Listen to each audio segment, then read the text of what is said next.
तर हे गाईज, जर तुम्ही MMRDAचा फॉर्म भरलेला असेल तर हा व्हिडिओ तुमच्यासाठी आहे. कारण की MMRDAने त्याचा एक्झाम पॅटर्न रिलीज केला आहे. तर तो एक्झाम पॅटर्न आपण बघूया. तर चला तर मित्रांनो, स्क्रीनवर जाऊया. पण त्यापूर्वी जर तुम्ही या चॅनलवर नवीन असाल तर चॅनलला सबस्क्राईब करून घ्या अशाच व्हिडिओसाठी, आणि या व्हिडिओला लाईक आणि शेअर करायला विसरू नका. चला तर मित्रांनो, स्क्रीनवर बघूया. So MMRDA has decided to introduce mandatory time bound section. तर यांनी काय केलं, टाइम बाउंड सेक्शन प्रत्येक म्हणजे 4 सेक्शन किंवा 5 सेक्शनमध्ये जे पण असेल पुढे आपण बघूयात. त्याच्यामध्ये एक्झामला म्हणजे 100 क्वेश्चन असेल तर 25, 25, 25, 25 असं डिवाइड करून त्याला सेक्शनल टायमिंग दिलेला आहे. तर त्यांचं म्हणणं कसं आहे की security and sensitive of the examination in light of emerging threats during the examination process. म्हणजे चांगल्या प्रकारे एक्झाम झाली पाहिजे. याच्यामध्ये कोणतं पण काय म्हणते बा त्याला काही प्रॉब्लेम नाही झाला पाहिजे. चांगल्या प्रकारे एक्झाम कंडक्ट झाली पाहिजे. यामध्ये काही कॉपी वगैरेचा असं काही प्रकार झाला नाही पाहिजे. त्यासाठी यांनी हे नोटिफिकेशन किंवा हे चेंजेस केलेले आहे. So the question paper of this examination multiple time bound, म्हणजे प्रत्येक सेक्शनला टायमिंग दिलेला आहे. आणि त्यामध्ये म्हटलेलं आहे त्याच्यामध्ये 15 मिनिट्स इच अलॉटेड आहे डिपेंडिंग अपॉन द पोस्ट. म्हणजे इथं एक एक्झाम्पल दिलं आहे 15 मिनिट.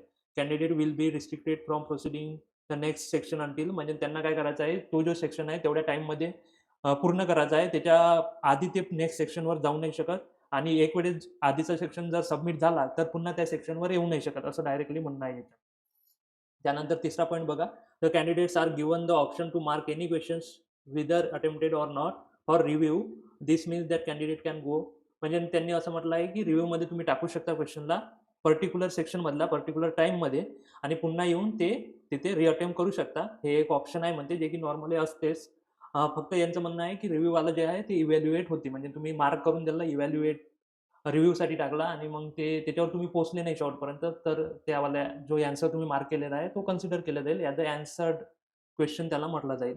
तर असंच आहे. तर आपल्यावाला पाहूया. इथं बघा, ज्युनियर इंजिनियर इलेक्ट्रिकलसाठी हे वाला आहे परीक्षेचे स्वरूप व संबंधित सूचना. तर यामध्ये बघा, Marathi, English, general knowledge, intellectual test आणि आपला डोमेन नॉलेज. तर जो आधीचा जो पॅटर्न आहे तोच आहे. फक्त याच्यात काय केलं आहे की group A, group B, group C आणि ग्रुप डी मध्ये वर्तन लिहिलं जाईल. पहिले कसं राहील, मराठी, इंग्रजी, जनरल नॉलेज, रिझनिंग आणि सिलेबस, असं 4-5 टॅबमध्ये ते डिवाइड राहील. आता तसं नाही राहील. ग्रुप ए वर्त लिहिलं राहील, group A, group B, group C आणि ग्रुप डी. मग ग्रुप ए चालू होऊन जाईल. म्हणजे पर्टिक्युलर म्हणजे मे बी ग्रुप डी पहिले चालू होईल कोणाच्या याच्यात, असं पण होऊ शकते.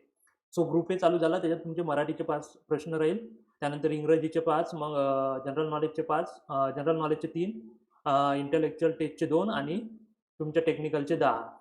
सो टेक्निकलचे टोटल 40 प्रश्न आहेत. तर 10, 10, 10, 10 प्रत्येक ग्रुपमध्ये येणार. आणि हे जे आहे 5, 5, 5, 5, 5, 5, 5, 5, 3, 3, 3, 3, 3, 2, 3, 2 आणि असं.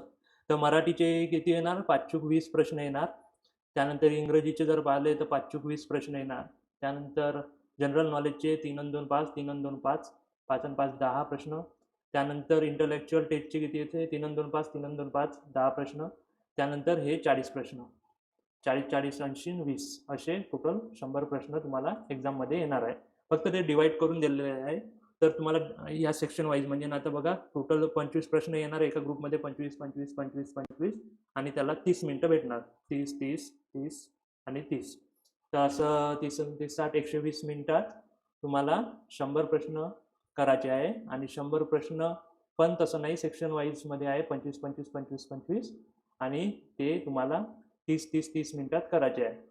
तर असा सेक्शन वाईज आहे. एका सेक्शनमधून तुम्ही आधीच पुढे जाऊ नाही शकत, आणि जो सेक्शन सबमिट आहे त्याच्यात पुन्हा रिटर्न येऊ चेंजेस करू नाही शकत.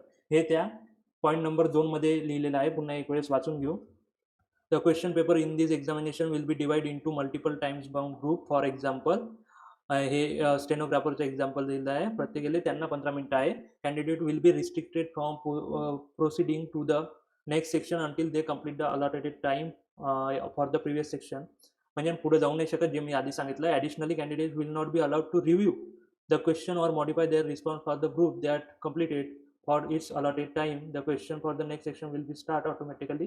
म्हणजे तेच आहे, तुम्ही पुढे जाऊ नाही शकत स्वतःहून, आणि एक वेळेस एक सेक्शन किंवा एक ग्रुप सबमिट झाला की रिटर्न मग त्याच्यावर तुम्ही रिव्ह्यू देऊ नाही शकत.